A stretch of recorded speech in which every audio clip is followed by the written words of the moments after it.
Hello, everybody. This is Christina Fasonic, broadcasting live from Wheeling, West Virginia, where it is smoking hot, like it is, I think, most places in Appalachia right now. Tonight, we have a new reader, of course, and I want to bring my co-host, Damian Dresick, on to introduce her to all of you.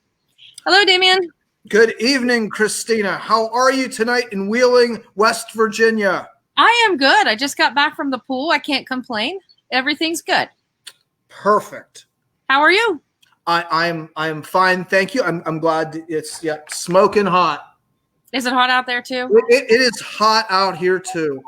We were teased with the possibility of rain, but it did not play out. We heard thunder here and then nothing. And my tomato plants really need watering. So, yeah. Good to know. I mean, okay. Sorry, I don't have a lot of gardening stuff to say. I don't. We have a great reader tonight. We do. I've known this reader for quite a while, and I was introduced to her via her work, and it is some impressive stuff. Her name is Leslie Anne Mcilroy. She won the 1997 Slipstream Poetry Chapbook Prize for her collection Gravel. Her book Rare Space was won the WordPress Poetry Prize. She was also in the 1997 Chicago Literary Awards and the 2018 Gemini Flash Fiction Contest. The publication of her first nonfiction will be happening later this year in the fall, and that is a book called The Red Door, a historical memoir of the Squirrel Hill Cafe. So for those of you who are devotees of the Squirrel Cage in Squirrel Hill, Pennsylvania, in the sort of Pittsburgh area, Leslie is sort of she's vying to be the unofficial, or maybe even the official at this point, historian thereof with The Red Door that is coming out this fall. And she's a terrific writer. She's going to be reading some fiction for us tonight, I understand. Yeah, you want me to bring her on? Absolutely. Hello, Leslie. Hey, hi. You guys are the best. Oh my God. Your book, your new memoir sounds fascinating. It's actually not fascinating as much as it is necessary. The Squirrel Cage is like a freaking institution in Pittsburgh, and I had the glory of working there as a bartender for 10 years, and there's nothing, like, if you haven't been a bartender, you haven't been anything. That's my theory. So I have been to the Squirrel Cage, and I have been served beer by the gentleman who inspired the character Cleveland. Billy. Yes, in Michael Chabon's Mysteries of Pittsburgh. That was the kind of thing that could happen to you in the Squirrel Hill Cafe. Absolutely. That is very cool. I want to read that. I love historical nonfiction, and that just sounds, and it like an ethnography. That sounds so good. No, it's just fun because the place is it's closed down for the first time in its entire 100-year existence. So it's fucked up. But am I allowed to say that? Yes, it's fine. You're good. We do not unless Facebook tells us no. They haven't yet. So all right. Well, anyway, it's supposed to come out this fall, and I'm very excited about it. I think I told Damian I'm really excited. Like Sherry Flick is gonna blurb it, and I feel like it's a real Pittsburgh deal, and Pittsburgh people care about it, and it makes me happy. So Sherry was just on last week, and she was very cool too. She had a great reading. So we've been lucky to interact with all you fabulous writers out there in the world. Thank you. Thank you. I just learned through Damian that I was part of Appalachia, because I didn't know. Although I'm Pittsburgh native, and the terrain is part of my history, but I didn't really understand it as part of a larger area. Yeah, it is the cultural capital of Northern Appalachia. All right, I like it. I like Appalachia, the largest city in all of Appalachia. So, and Appalachia, and I keep hearing it Appalachia. Am I saying it wrong? No, that's another show.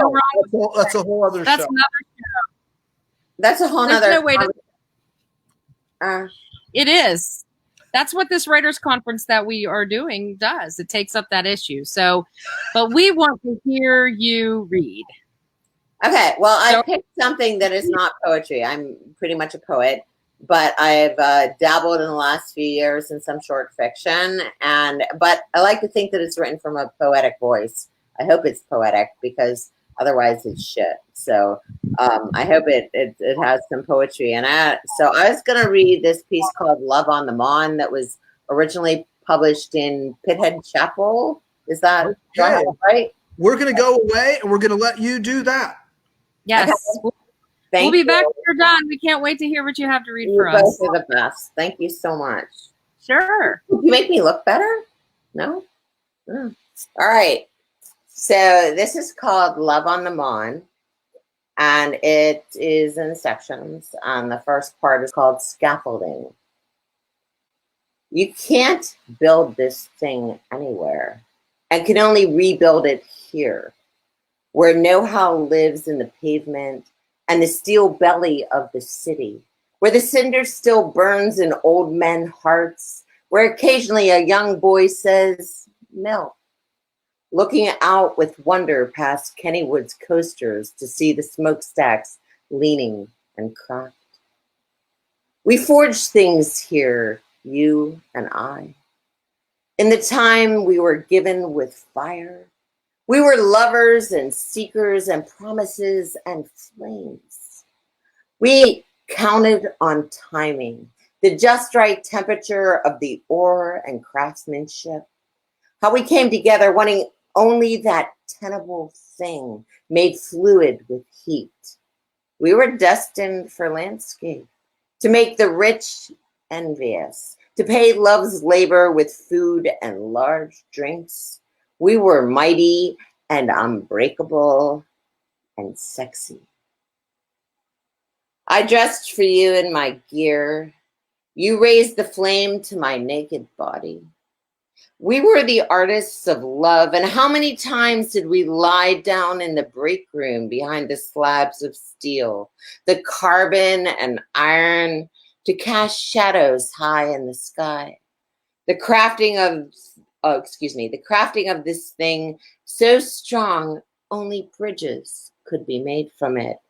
Only ships and scaffolding, and yes, stars. Part 2, Missing Kitten.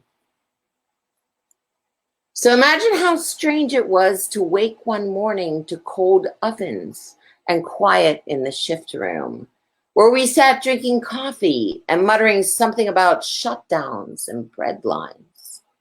You admitted putting on weight. I said something about menopause. We looked to gentrification, the scotch and films, the art, the product. And oh, how we argued. You wanted process to write, to play music. I wanted fame, approval, the result. I envied your grace to create without praise. You said my determination was bound to get me somewhere. Never once did we step down into the furnace to see what had gone bad, what was left in the ash. We bundled up and went out to the city to see what we had made. It was lovely and past the time. So many shops and donuts and good beer in heavy glasses, dive bars and cigarettes, fancy vegetarian souffles. It wasn't long before the Three Rivers failed to meet. The skyline raised its ever-widening techno marquee, and even the Civic Arena became to be replaced, not rebuilt, by the Consol Energy Center. It made us sad. Civic, so bright, promising, so inclusive. Consol, so melancholy, like bringing tea to the broken, a missing kitten, a disappointing encore. Part 3, if I can get there. It is here that we start taking day trips to North Braddock, the Edgar Thompson, I think, like archivists looking to explain collapse. On the way, we tell stories of heydays, leaving out the graphic parts that make us squirm. How we did that in the shameless spotlight of the Bessemer, stripping down in the heat. How we didn't care who watched. And that shop in Homestead, the one with the the one with the whips and the corsets. Remember? We remembered. We made ourselves. We packed lunches, stumbled through the ramshackle refinery, upended the cavernous works, coke and limestone, looking for something to remind us of what it meant to be really live in this hot place, to work at it, use our bodies, know the magnificence of something solid, rugged, real.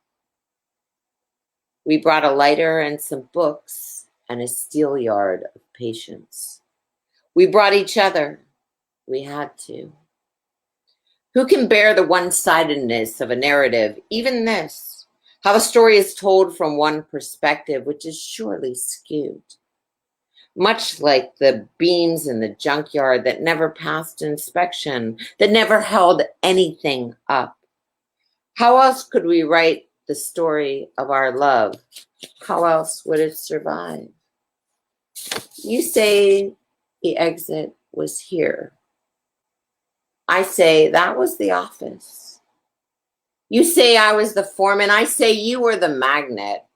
Neither one of us remembers doing a lick of work.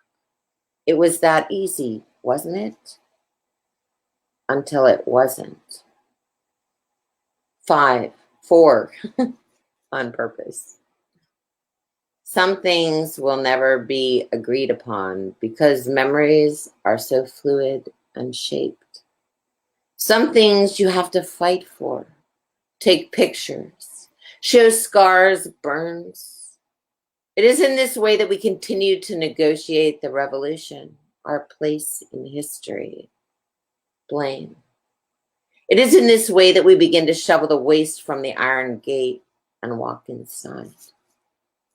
And even if nothing comes of it, we will have the soot under our nails, the scraps and slag. That thing you said about purpose, which stopped us both close to the entry of the mind.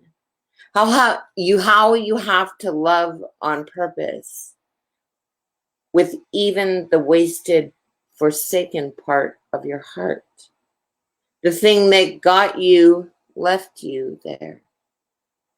How love has to be reconstructed, reframed, melted down, and rewrought, and then with your hands again.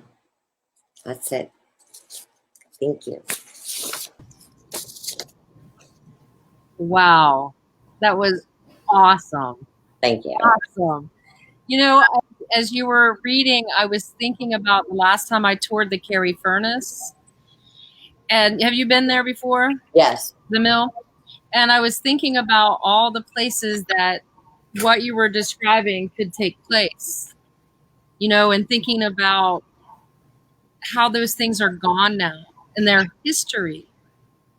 And how people actually work there. They ate their sandwiches there, you know? Yeah, and it's easy to imagine because my dad was a mill worker too. And it's hard for me to imagine still in this moment that that's history. Yeah. No, well, it's Pittsburgh everywhere. You don't get away from it. I don't care how elite you are. You drive down the Parkway, you still see the steel mills, right? They're still there. Absolutely. Yeah. They're like, you know, arteries. Yeah. Parts of the body, the terrain. It was so great. It's pretty beautiful. Well, it's not beautiful. It's ugly. And people's hearts and bodies broke there, but it's meaningful. Well, and it's part of the story, no matter what, even if it is an ugly part, right? What were you going to say, Damien? Did I interrupt you again? No. I was enjoying the conversation. Yeah, love among the mills. No, I love the metaphor, the way that this is so elegantly done. I love that, like Only Bridges and Ships. That would be such a wonderful title. The idea of this material that and the people among it. That was really quite fun. Fun. Complicated way, yeah. And also we've never had people have. I always, my dad also worked in the mill, so I really love having. This is the second really wonderful piece of fiction that really is intimately involved with Pittsburgh's history of steelmaking. But you know what's so cute? Do you know Michelle Batiste?